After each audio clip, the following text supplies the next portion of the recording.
strong social behaviors. Photographs preserve memories. One photo is powerful enough to allow people to see the world from different point of views and to admire the most different scenarios and situations captured in a frozen moment. Social inequality, as seen from the skies, has been captured beautifully in the Unequal Scene series by our esteemed guest Johnny Miller.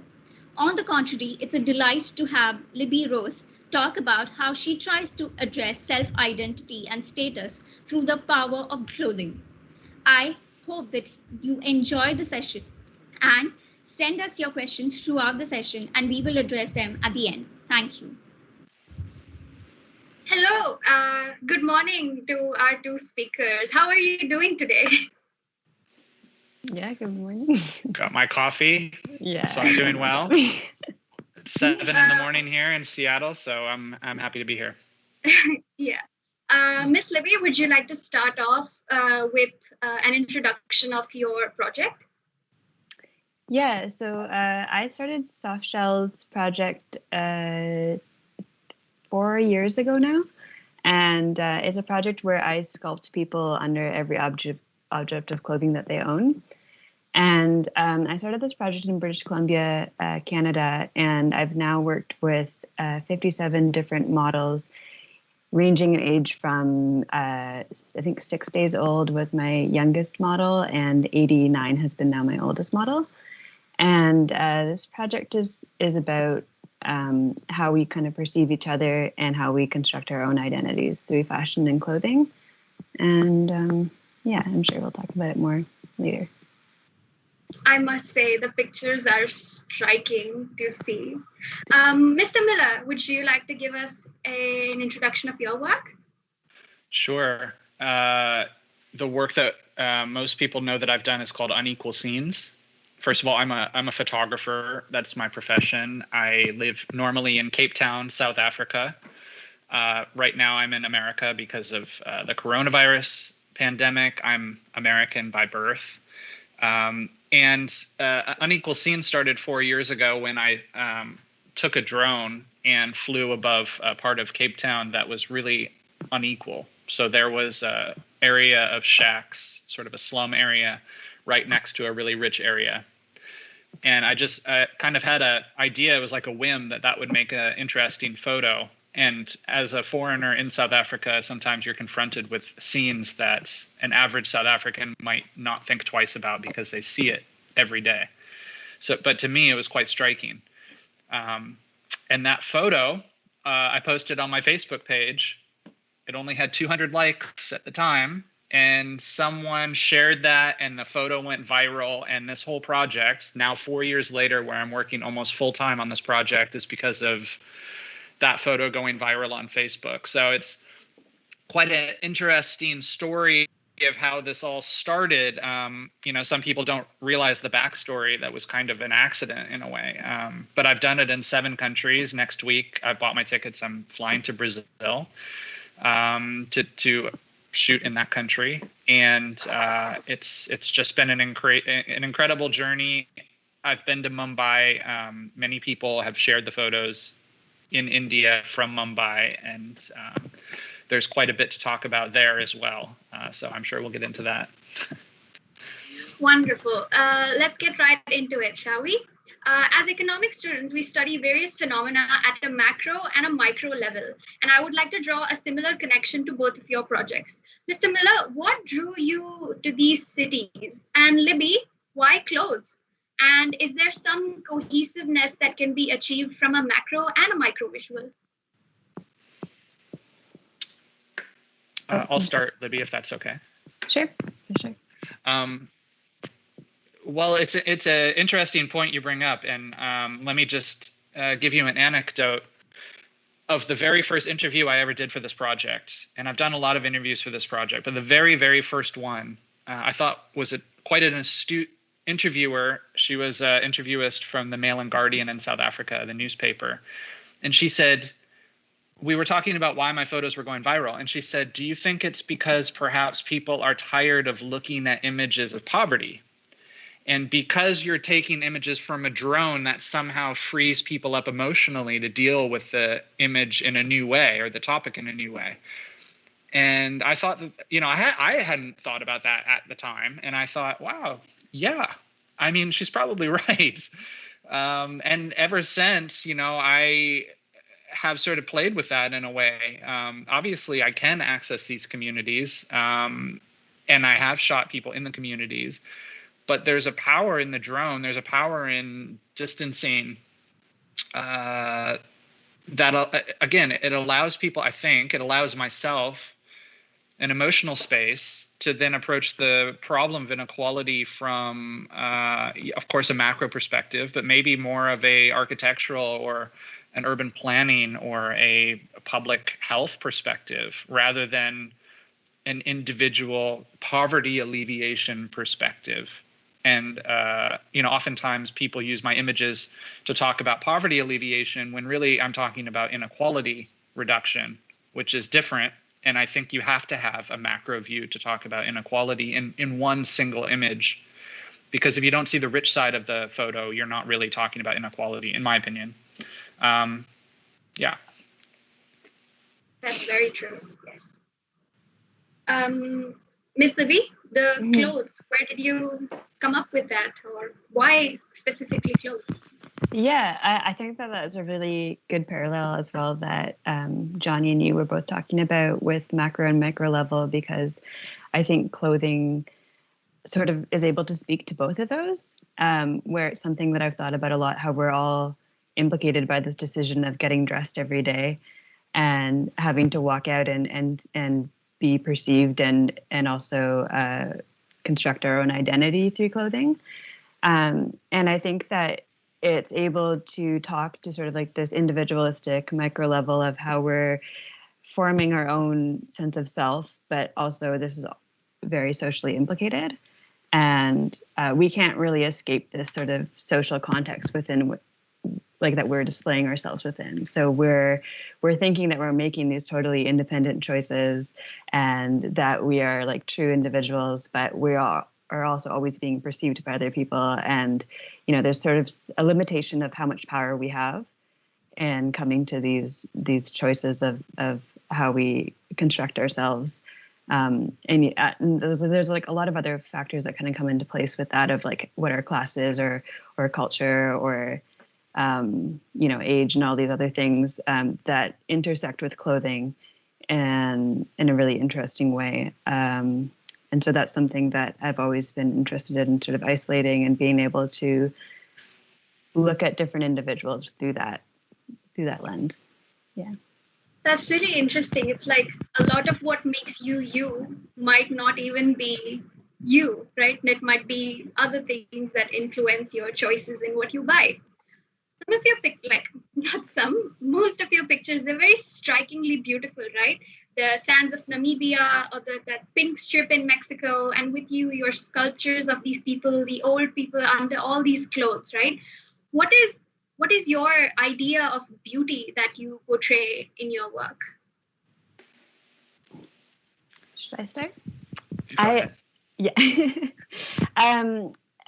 And Johnny and I had a chance to talk briefly before, and we were both talking about how we thought beauty is such an important access point for people to be drawn into images. And then from there, conversations are able to be had about other different aspects of the photograph. I was thinking about this question, like where beauty originates and sort of the maybe colonial constructs that can come around with like the constructed idea of beauty, and sort of the privilege of beauty, of like how it's maybe been a concept of desire, of like longing for something, and how clothing sort of always is able to find ways around that, because wherever there's like an elitism in clothing or fashion, there's like an elite fashion world, there's always going to be subculture groups that come up, and there's always out of power and like resistance to this elite that people can't be a part of, there's always going to be people who are displaying themselves in ways that are more empowering for them. And also, I mean, clothing is something that's so different and than like land per se, like what Johnny is doing, because it's taken on this accessibility since the Industrial Revolution, where we have like, synthetic dyes and fast fashion, which has its own complications and problems as well. So, I mean, yeah, that's sort of like a long-winded answer to, I think that beauty is really important for first accessing a photo, and then these other questions come about of how we perceive beauty within that. Yeah, I totally second what Libby has said. I kind of see what I do as kind of a mix of activism and art. And I think the way to drive change, sometimes people ask me, are you actually affecting any change with these photos, right? Because that's what I say I want to do. And then people say, well, are you actually doing it? Because I think that they sometimes think that this is sort of an indulgence on the part of an artist that doesn't really do anything except raise my own profile. And I say there's three components, or at least I think that there's at least three components to any meaningful change, right? You have to see what the problem is, and then you have to acknowledge that it is a problem, and then you have to act. And the acting part is the change in behavior, sure. But seeing what the problem is and then acknowledging what the problem is are sort of the foundation for what drives that change.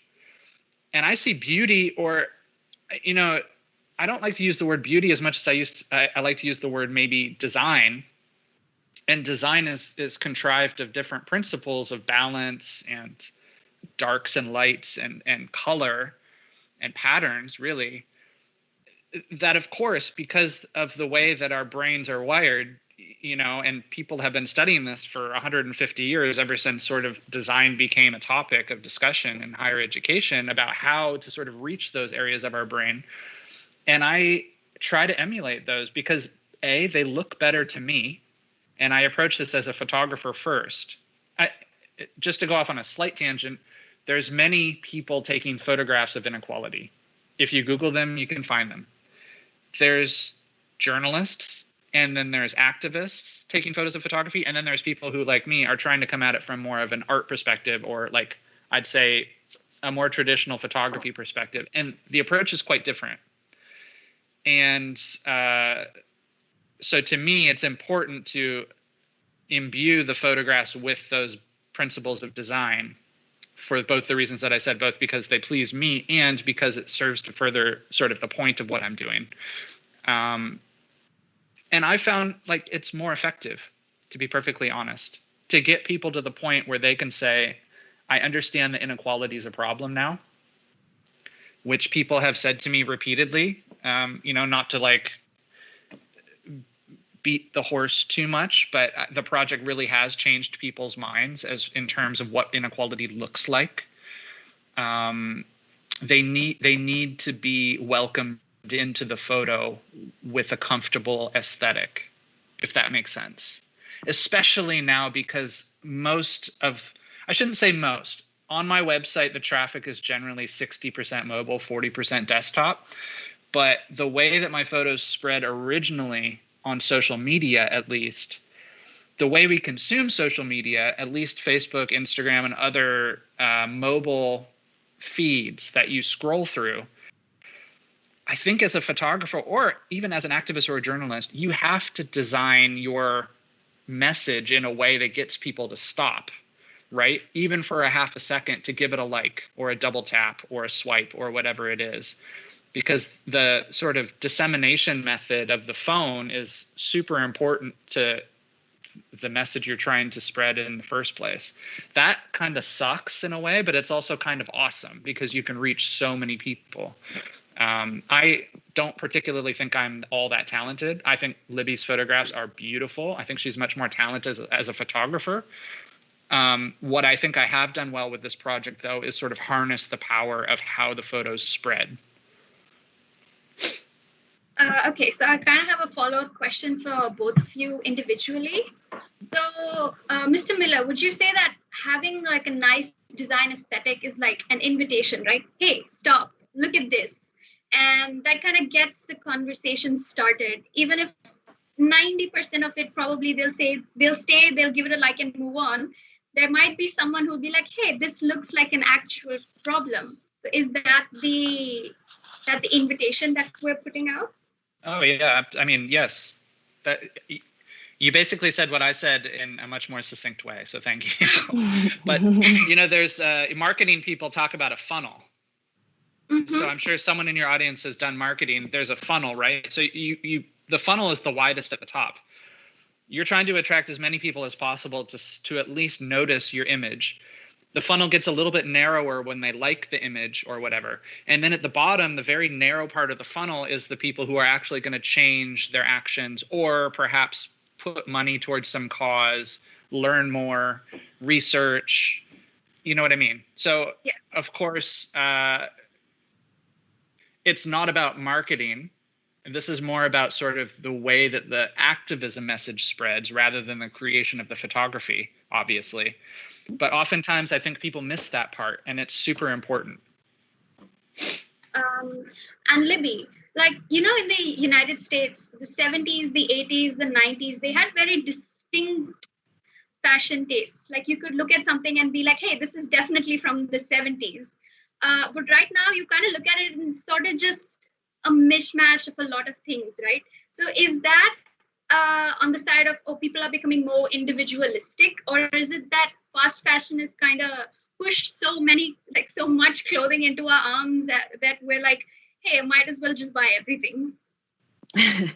Yeah, I mean, I guess there's more for people to choose from, stylistically now than maybe before. There's like maybe one cultural trend that everyone's following, and then there's also more kind of cultural blending, which is something that happens naturally with I don't know, populations just mixing more. But I mean, yeah, fast fashion is a huge part of it. Like where we're having, a season every 2 months rather than 4 seasons now.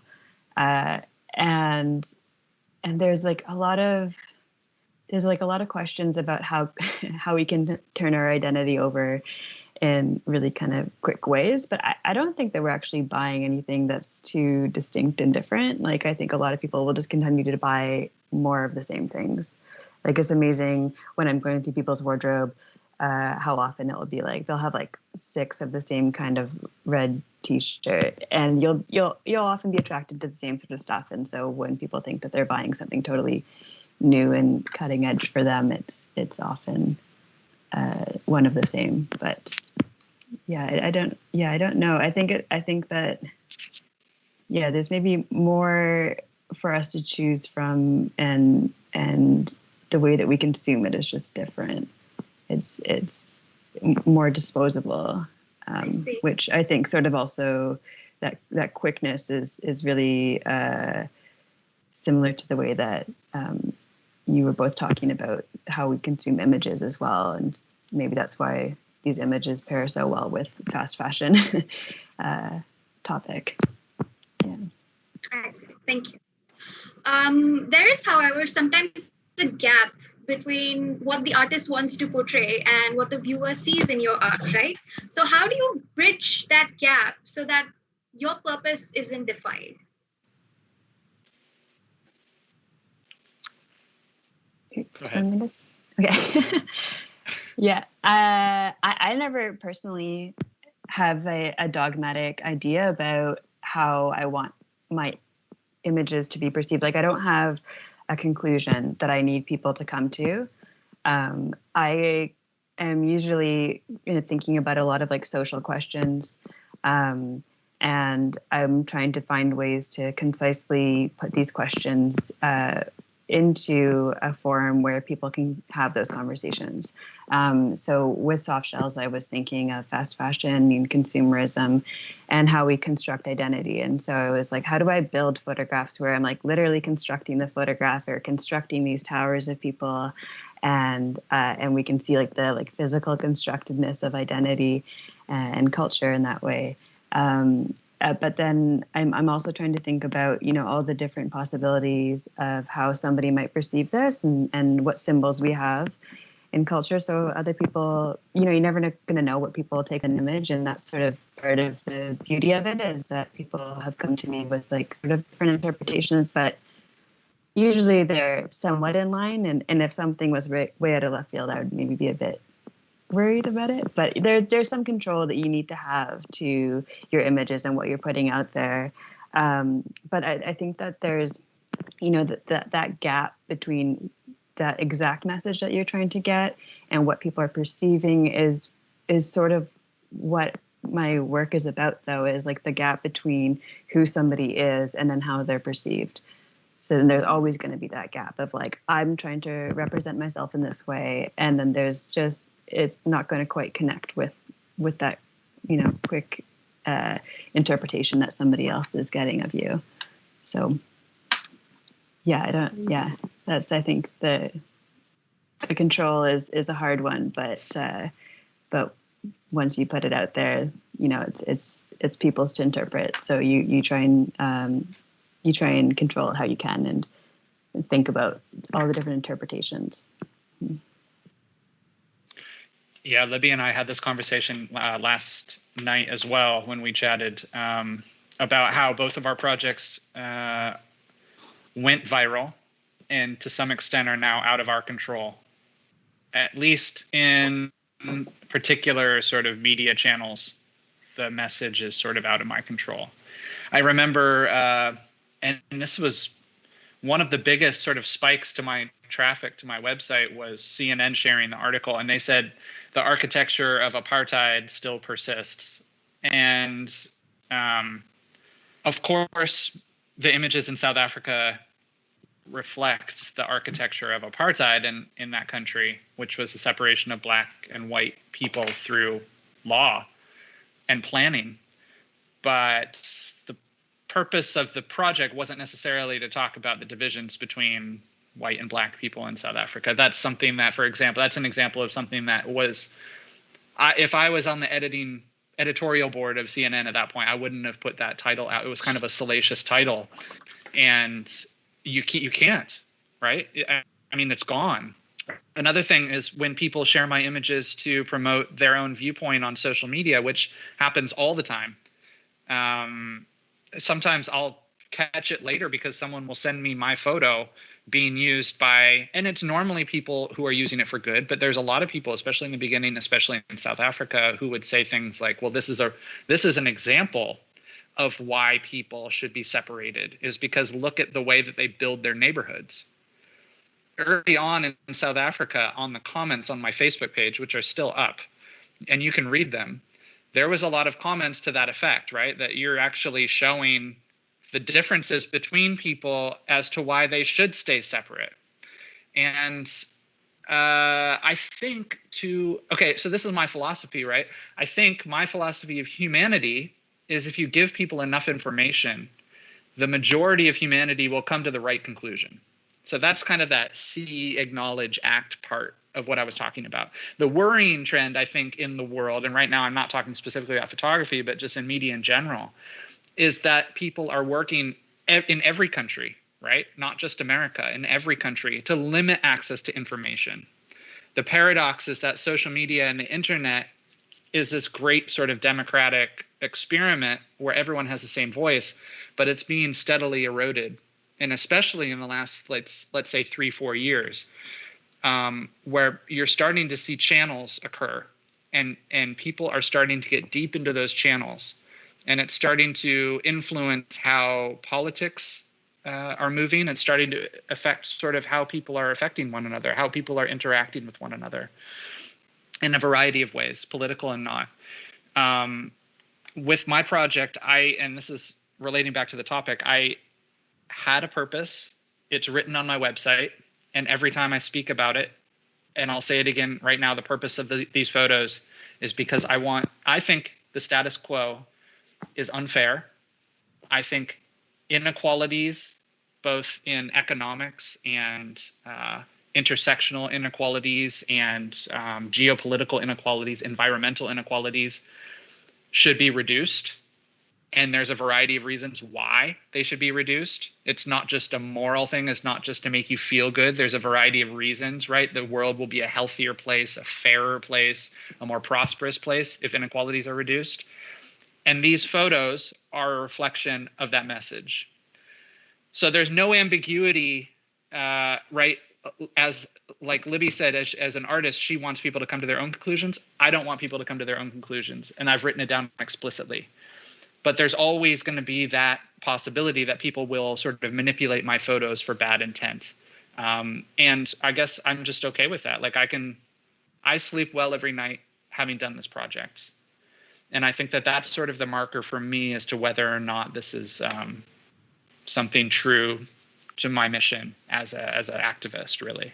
Less as a photographer, but more as an activist. As you say that, right, I just want to ask you a follow-up. Your pictures that you've taken in Mumbai, right? There's a very clear divide between the poor and the rich, and you can see it in almost all of the photos, right? A lot of us, we're very desensitized to it because we see it on a daily basis, and it never really clicks in our head. Oh, this is how it is, unless you see it from that angle. Again, there's that aspect of, well, there's nothing we can do about it. And if it is like this, it is going to continue to stay like this. So how do we venture past that point of, well, there's nothing to be done here? Well, that's something that I'm working on. I agree with you. That's the important last part, right? Is to make it easy for people to act. Not everyone's going to be a politician. Not everyone's going to grow up to have the possibility of actually affecting change in a meaningful way with their own two hands, right? So there's got to be an easy way. Usually that's through donation links or some other sort of way in traditional campaigning for people to take action. It's one of the great failings with my project that because I've had so much media exposure, I haven't been able to direct people to a particular link or an action in a way that I probably could have done in retrospect. This project is all me. It's literally just me. So I don't have an organization behind me or an advisor necessarily. So it's a little bit of a cop-out. I apologize.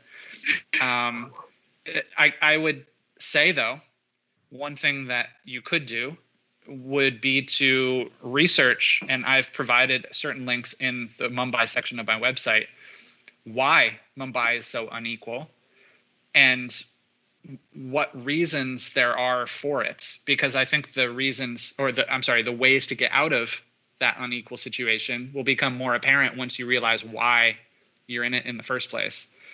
I will say that I have partners like the UN and the World Bank to a lesser extent who have used the images, but also used sort of my writing and myself as a person to speak on their behalf with the photos sort of as accompaniment to talk about the reasons for inequality. And there are certain reasons.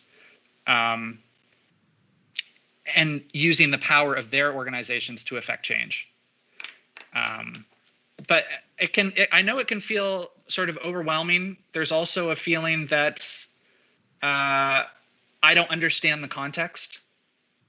I get that a lot from an Indian audience, to be perfectly honest, more than any other place. A lot of my Instagram followers are from India. I'm not sure why, but oftentimes people will say things like, well, you just don't understand it. You're this white guy flying in, taking photos of this Indian phenomenon, and this has been happening for 100 years or 200 years, and it's annoying, but colonialism and parachute journalism that's unhelpful. But I reject that. I've been to Mumbai at the invitation of Indians at the invitation of the Mumbai local government. And I've done research and made connections there and taken photos that I think depict the inequality in Mumbai to the extent that it will provoke a conversation for good. And whether or not I'm Indian and whether or not, I'm fitting into some past pattern, I feel like my current present actions I'm taking ethically. And that's kind of sort of all I can do. Otherwise, I'd only be taking photos of my hometown in Seattle. And it doesn't fit in with my worldview. So I'm trying to be a bit provocative here because I just feel like maybe that'll provoke some responses in your audience. But I do truly believe that. And I don't think it's unethical to hold those views. It is 100% a conversation that all of us should be having, and a lot more people in power should be having. Lastly, would it be fair to say that some themes that you work with are quite intense and are usually portrayed in traditional media in warmer tones? Is having a vibrant color scheme a conscious decision? Go ahead, please. Yeah, sure. I was just thinking about, some of the last comments that you were both talking about with images and drawing conclusions around them. And I think that images are really good seed planters. They're really good for kind of bringing up a lot of different conversations because they don't have like a text on them, and they're able to be read in a little bit more of a nuanced way, and because of that, they can kind of sit with people a little bit longer. And then when something else comes up, then there's like that starting point for them to maybe reflect back on, and so they sort of like work a bit more iteratively and maybe not. And I think if they were so text-based, or when you read something telling you to do something, there's sort of this resistance that people get automatically of being like, no, I know this one thing, and you can't tell me something that's different.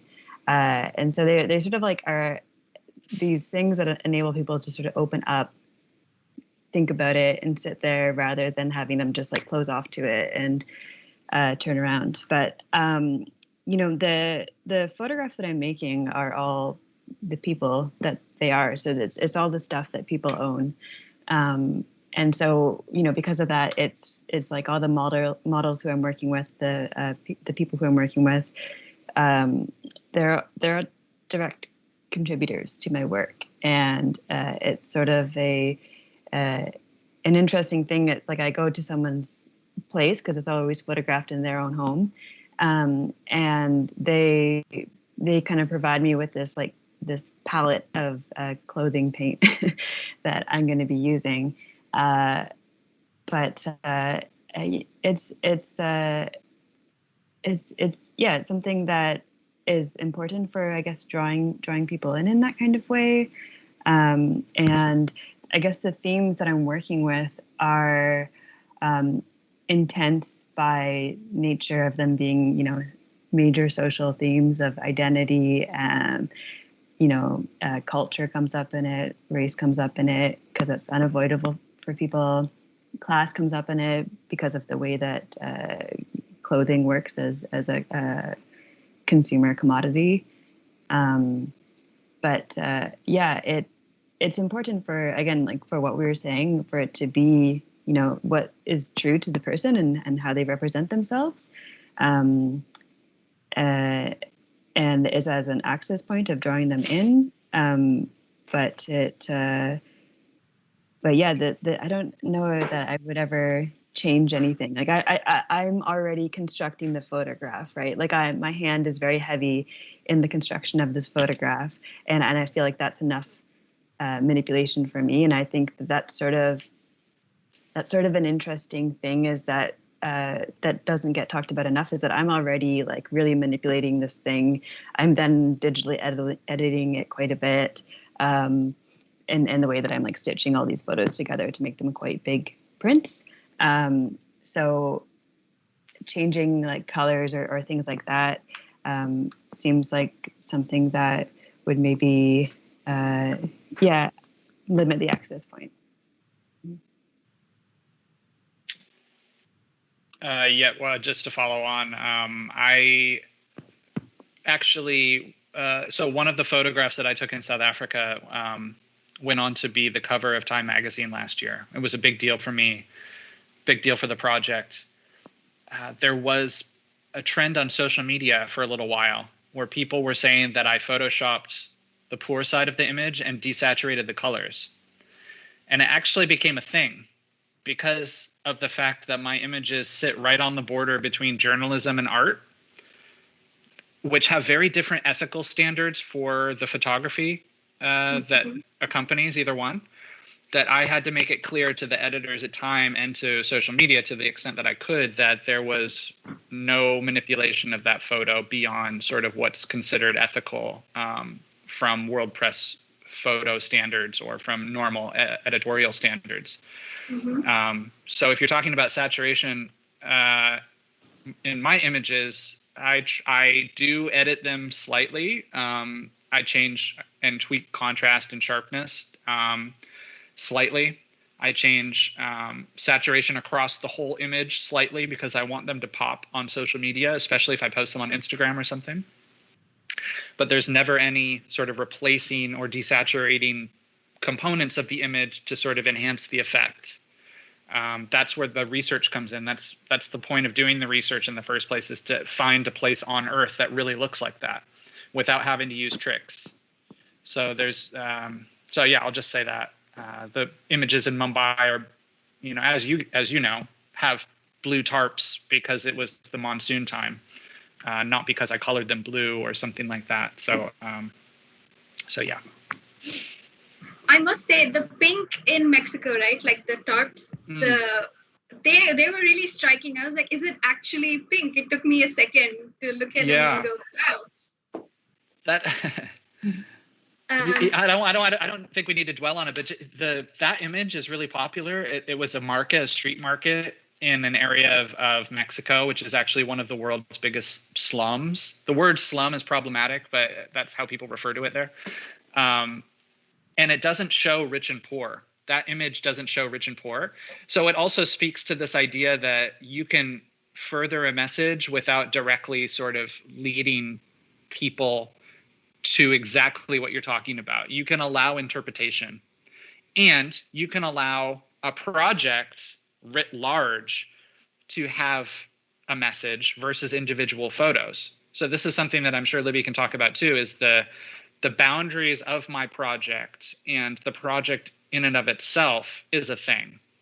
The individual photos might get liked and shared on Facebook or whatever, but the way that the project has succeeded so long, and it's going on 5 years now, is because it's a coherent body of work. And I've experimented with portraiture as part of Unequal Scenes, and I feel like distorts those boundaries. So to me, the project is an aerial photo project, and that's something, having never created a body of work so coherently before as a photographer, that was something to do and to experiment with the boundaries of.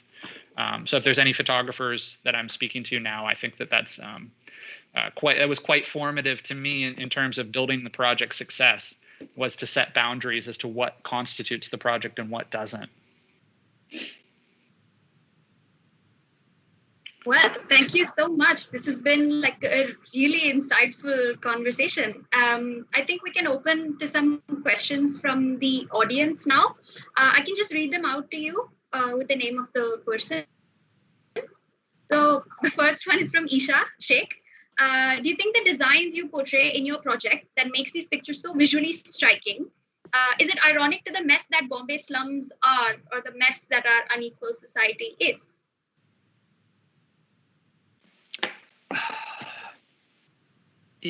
Okay, first of all, when you say the Bombay slums are a mess, I'd invite you to look at design principles of both biomimicry and sort of fractal geometry and other ways of creating societies that don't relate to a grid, a neat grid. The neat grid is sort of a post, let's say, 1750s concept that was constructed along with the Enlightenment to sort of bring some reason to cities. So the parts of Bombay that are in a grid, just like New York City or any other Western city really in the centers, except for places like Europe, like Central Europe, are a reflection of a time where we thought that we could a better version of nature. People are starting to rethink that. So people are starting to rethink how resilient slums are, for example. People are starting to rethink, for example, how resilient slums are to the pandemic. Dharavi, the reason for the photos becoming so popular in India, I think. It's not because of me as a photographer, it's because the way that those contrasts exist side by side. The same thing in South Africa. And I'm looking at the questions now, and I don't mean to jump ahead, but someone says here, do you think inequality is more heightened in developing countries as compared to developed countries? Absolutely. Which is the reason why most of these photos are taken in developing countries. That being said, inequality morally, it's extremely disappointing and distasteful to me that America, my home country, is so unequal and becoming more unequal. The trend is to become more unequal, right? There's certain countries like the UK as well in Europe that are following that same trend. There's reasons for that. It's not natural. Those are policies that have been enacted to enrich people, right? To enrich people through Thatcherism, through Reaganism, through taking away the power of the unions and growing this neoliberal state where capitalism and making money at the expense of the environment and our citizens is all that matters. That's a huge problem. The difference is it's harder to see. So when I take photos in, for example, America or even Mexico to some extent, you don't have blue tarps on shacks. You don't have apartheid era slums next to mansions. And the project has been less successful. Those photos have been shared much less. And I'm struggling with that, honestly. Maybe this project is only going to be developing nations, and that will allow people to move themselves towards researching what inequality is, and that will lead them to rich countries being unequal. But I've struggled with that. It's a problem for me because I can't figure out a way to make America look unequal in the same way as South Africa. And it needs to be.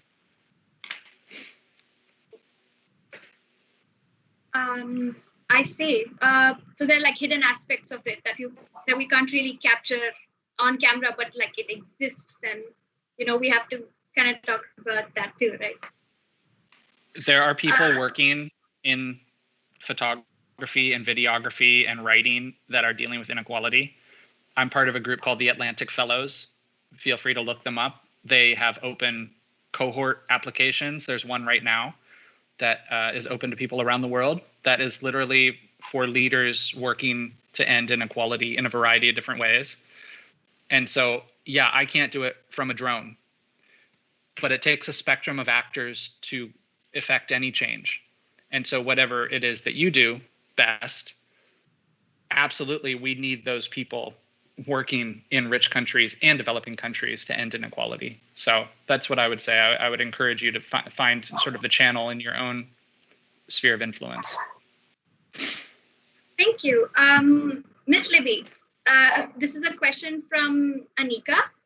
The clothes that a person wears or owns is not only a glimpse of their personality, but also a reflection of their financial position. And most people tend to overlook that. So how can you portray an aspect of that through just photography?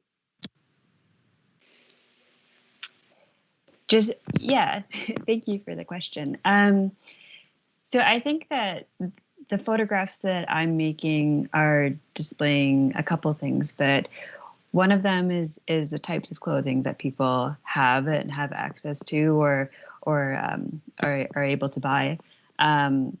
And then the other one is the amount of clothing that people have. And so there's which often don't like, if people have more clothing, it doesn't necessarily mean that they're richer, because of how cheap clothing is now. And people also might just be hoarding a lot of clothing. and so there's access to clothing made readily available through this like really cheap fast fashion industry. Sometimes that comes up in my photographs because there are still like, a lot of tags hanging out in clothing that people have just purchased or still not worn. And sometimes you can see it in my photographs. You can tell through textures I find of clothing. But, like it's one of these things that's interesting because of the way I'm displaying it. It's a big pile, essentially. Like it's not being worn the way that people are supposed to be wearing clothing. So I've worked with, a lot of different people. Last summer, I worked with a really well-known fashion designer, Jean-Claude Bourtois, and I sculpted him in his clothing, which was really, really elegant, beautiful fabrics that he's made. And he will be on display next to somebody who is wearing something that they might have gotten from like Costco or a cheap outlet store. And that's something that is pretty beautiful to me, is to be able to show these people in the same form, sort of like what Johnny's doing in his work, where he's able to just show these two different things like side by side, and for you to look at. And this is what's happening with the more people that I'm able to document in this way, I'm able to put them on display like side by side through the same sort of like lens and framing, and to be able to see like these small nuanced differences of maybe class and the way that fabric is looking. But I mean, ultimately it's pretty interesting to me that it kind of the way that it's been condensed into these images, the relevance of it almost kind of like is harder to see.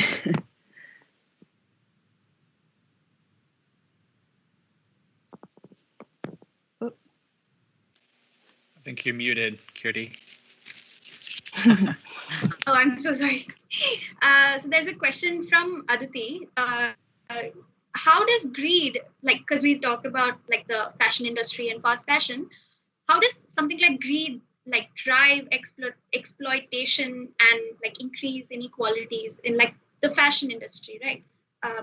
Like a lot of these really cheap clothes, they're manufactured in a country like probably like Bangladesh or India or Vietnam, and then kind of they're paid really low wages, right? So are we trying? So are we kind of trying to start the conversation about that too? Yeah, definitely. Yeah, that's a really good point. And I think that a lot of the questions that are being brought up with my work are, what are the costs of constructing our identity? What are the true costs here of something that we are needing to buy these things to show to people who we are, and so there's a lot of like, I think, metaphors that you could draw with the image of somebody who's being like suffocated by their own clothing. And it always starts off when I'm like modeling somebody in this way that they're like really comforted and they're like, ooh, I love this shirt, I love these pants. And towards the end of it, of course, like I'm moving really quickly because it's quite hard for people to hold this. It becomes really suffocating, and it's something that is like constraining. And so I think that there's this, there's a big problem with the way that we are constructing ourselves and needing to show ourselves through consumerism. And that's sort of like, that's the issue of capitalism, right? Like, I think that, we all are wearing clothing, and fashion has been something that has always existed. it's not new, and it's not just capitalism that has brought that, but the way that we are constructing this identity has really changed. And that's something that has happened because of, these many seasons that have been made up by the fashion industry, and these just like a constant desire for showing ourselves visually. And maybe that's something that has been impacted by social media as well, and needing to kind of like show ourselves in different outfits and new ways, and the kind of glamour of it all. But yeah, it's a good point.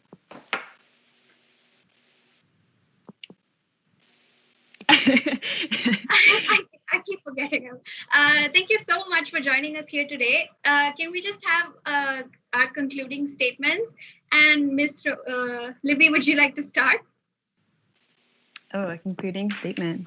Yeah. Well, thank you so much for having me and for your insightful questions. I guess my concluding statement is sort of, what I'm hoping for my images to draw out is a questioning of how we're constructing ourselves on a day-to-day basis, and the choices that we're making, and how that's, that thread is connected to people, like you're saying, in Bangladesh and India, and then also how we're perceiving other people. So there's these like two here this morning. My aim with my photographs and my work more generally is to explore these hidden architectures that underpin our world through a variety of means, creative means, particularly with unequal scenes that involves aerial photos, sort of using a drone. Libby's images sort of construct of someone's wardrobe in a way that people normally don't see or maybe have never seen. It's the job of creatives to explain phenomenon in a way that people haven't thought of before. And I think that notion of seeing things, everyday objects and everyday experiences in a new way is really jarring, and it's really productive, right? It really moves the conversation forward in terms of inequality, in terms of conspicuous consumption or capitalism or whatever you want to talk about. I believe that the way that the world is trending is unhealthy. And so the images are a reflection of my ability to do what I do best to try to end that, to be blunt. I think it needs to end in reverse. There's plenty of amazing trends towards sharing and a more holistic worldview, but there's more trends that are moving the opposite way, towards consumption and environmental degradation and inequality. And just quickly, one of your comments also says that, developing countries don't have a higher inequality. The US has just as high inequality in terms of race and other factors. I totally agree, 100%. So if I misspoke and you think this is a project that only focuses on the developing world, that's not true. What I meant was that inequality, first of all, the word inequality means a lot of different things to a lot of different people. And it's easier to show the discrepancies in how people live, literally the size of their houses in developing countries. But in America, the inequality between opportunities, race, sexual orientation, etc., even economics, are just as stark. It's a worldwide problem. I'm hopefully doing a small piece to help ameliorate that problem. And I thank you for giving me this platform to talk more about it. Thank you. Thank you so much. Thank you to our wonderful speakers, and many thanks to the audience for joining us here today. I would once again like to call Ms. Anunita for the vote of thanks.